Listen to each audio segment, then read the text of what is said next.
हर हर महादेव, जय विश्वनाथ। आप सभी को नमस्कार। यदि जन्म कुंडली में सूर्य ग्रह किसी भी लग्न की कुंडली हो, मेष राशि से लेकर मीन राशि पर्यंत किसी भी लग्न की जन्म कुंडली हो, और प्रथम भाव से लेकर द्वादश भाव पर्यंत किसी भी भाव में सूर्य ग्रह जहाँ पर विराजमान हो, उससे द्वादश भाव में अर्थात सूर्य ग्रह से एक भाव पहले, जैसे यदि द्वितीय भाव में सूर्य ग्रह विराजमान है तो प्रथम भाव में, तृतीय भाव में सूर्य ग्रह विराजमान है तो द्वितीय भाव में। कहने का तात्पर्य कि सूर्य ग्रह से द्वादश भाव में चंद्रमा को छोड़कर, चंद्र ग्रह को छोड़कर कोई भी ग्रह यदि विराजमान हो तो इसे ज्योतिष शास्त्र में वासी योग के नाम से जाना जाता है। जन्म कुंडली में जब वासी योग होता है तो उसके किस प्रकार के परिणाम हमें प्राप्त होते हैं, आज हम यहाँ पर उसी की चर्चा करेंगे। आप लगातार वीडियो में बने रहें, आपके लिए यह जानकारी बहुत महत्वपूर्ण हो सकती है, क्योंकि कई बार हम लोग हर भाव में ग्रहों का फल तो जान जाते हैं कि प्रथम भाव में मंगल है तो क्या फल होगा, द्वितीय भाव में सूर्य ग्रह है तो क्या फल होगा, लेकिन वहीं द्वितीय भाव में यदि सूर्य, बुध, मंगल तीन ग्रह यदि विराजमान हो तो उसका किस प्रकार का फल होगा।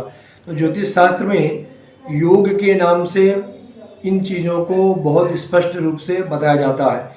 ज्योतिष शास्त्र में अनेक अनेक योगों की चर्चाएं की गई हैं। हम अब लगातार हर प्रत्येक योग की चर्चा को करने का प्रयास करेंगे हर एक वीडियो में। यहाँ पर आज हम वासी योग के विषय में जानकारी प्राप्त करेंगे। यदि जन्म कुंडली में वासी योग बने तो उसका परिणाम किस प्रकार का होगा। मैंने आपको पहले ही बताया कि जन्म कुंडली में सूर्य ग्रह कहीं पर भी विराजमान हो, उससे द्वादश भाव में चंद्रमा को छोड़कर कोई भी और ग्रह विराजमान हो तो इसे वासी योग कहते हैं। वासी योग दो प्रकार से बनते हैं, शुभ वासी योग और अशुभ वासी योग। शुभ वासी योग कैसे बनेगा? शुभ वासी योग जब सूर्य से द्वादश भाव में शुभ ग्रह विराजमान होंगे तो वासी योग होगा, लेकिन शुभ वासी योग होगा। लेकिन वहीं सूर्य ग्रह से द्वादश भाव में जब पाप ग्रह विराजमान होंगे तो पाप वासी योग होगा।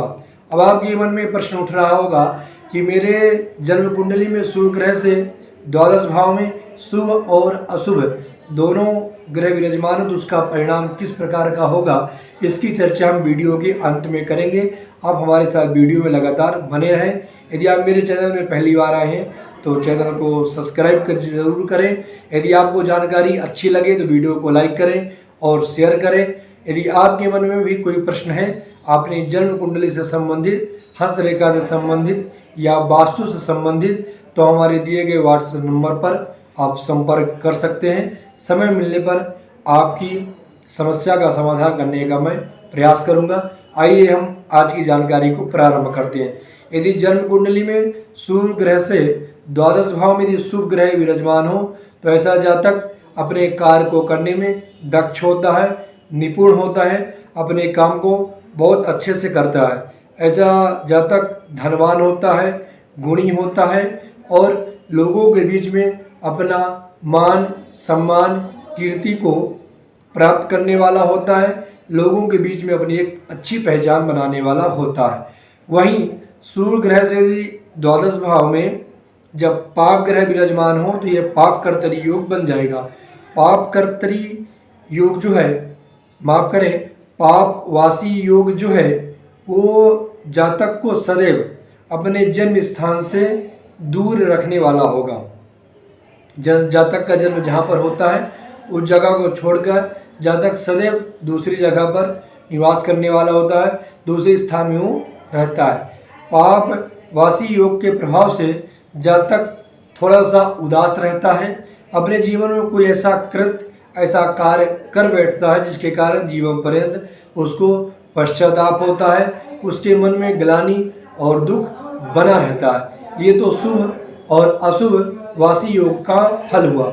अब आपके मन में जो प्रश्न उठा होगा, जो मैंने पूर्व में बात की कि यदि सूर्य ग्रह से द्वादश भाव में शुभ और अशुभ दोनों ग्रह यदि एक साथ विराजमान हो तो वहाँ पर शुभवासी योग का फल प्राप्त होगा कि पापवासी का फल प्राप्त होगा। अब आपको यहाँ पर यह देखना है कि सूर्य से द्वादश भाव में शुभ और अशुभ दोनों ग्रह विराजमान हैं, लेकिन वहाँ पर शुभ ग्रह प्रबल स्थिति में है कि अशुभ ग्रह प्रबल स्थिति में है।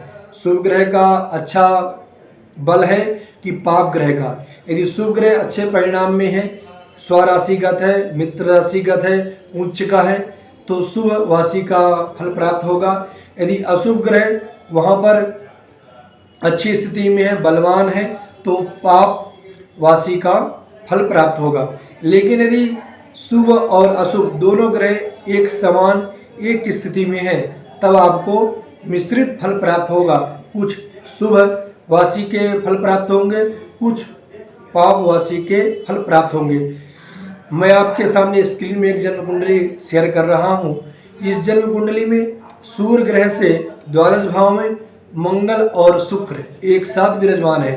मंगल पापक ग्रह है और शुक्र जो है वह शुभ ग्रह है। यहाँ पर शुभ और अशुभ दोनों ग्रह एक साथ विराजमान होने के कारण ऐसा जातक अपने कार्य को करने में बहुत निपुण है, दक्ष है, लेकिन वहीं साथ में ऐसा जातक अपने जन्म स्थान को छोड़कर सदैव बाहर रहता है। उसका कार्य क्षेत्र जो है, पढ़ाई लिखाई, काम धंधा, सब कुछ उसके जन्म स्थान से दूर होकर हो रहा है। ऐसे जातक के जीवन में धन है, यश है, कीर्ति है, सम्मान है, लेकिन ऐसे जातक अपने पढ़ाई को लेकर चिंतित है कि पढ़ने के समय में मैंने पढ़ाई के समय में एक अच्छी पढ़ाई नहीं की, जिसके कारण मेरी अच्छी नौकरी नहीं मिल पाई, जिसके कारण जातक के मन में अभी भी पश्चाताप बना हुआ है। तो कहने का तात्पर्य कि शुभ और अशुभ दोनों प्रकार के यदि ग्रह सूर्य से द्वादश भाव में विराजमान है, तो ऐसे जातक को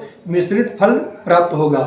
अब मैं आपको अशुभ वासी के जो परिणाम है उसमें कमी हो, उसके फल आपको कम प्राप्त हो, उसके लिए उपाय बता रहा हूँ। यदि सूर्य ग्रह से द्वादश भाव में यदि पापक ग्रह विराजमान है और ऐसा जातक लगातार चिंतित रह रहा है, किसी कार्य को कर कर वह बहुत ज़्यादा पश्चाताप कर रहा है, घर से लगातार बाहर रह रहा है और उसके मन में दुख है, किसी न किसी प्रकार का उसके जीवन में कष्ट हो रहा है, तो उसको आदित्य हृदय स्तोत्र का प्रतिदिन 9 पाठ करना चाहिए। यदि वह जातक 9 पाठ आदित्य हृदय स्तोत्र का प्रतिदिन करता है, तो पाप वासी का जो परिणाम है वह उसको बहुत हद तक कम प्राप्त होता है। पुनः अगली वीडियो में हम एक नए जानकारी को लेकर एक योग के विषय में जो जन्म कुंडली में बहुत महत्वपूर्ण होता है उसके विषय में भी हम बात करेंगे। लगातार योगों पर चर्चाएं हमारी चलेंगी। आपको दी गई जानकारी यदि आपके जन्म कुंडली के हिसाब से यदि आपको अच्छी लग रही है, सही लग रही है, तो आप निसंदेह वीडियो को शेयर करें। आप सभी को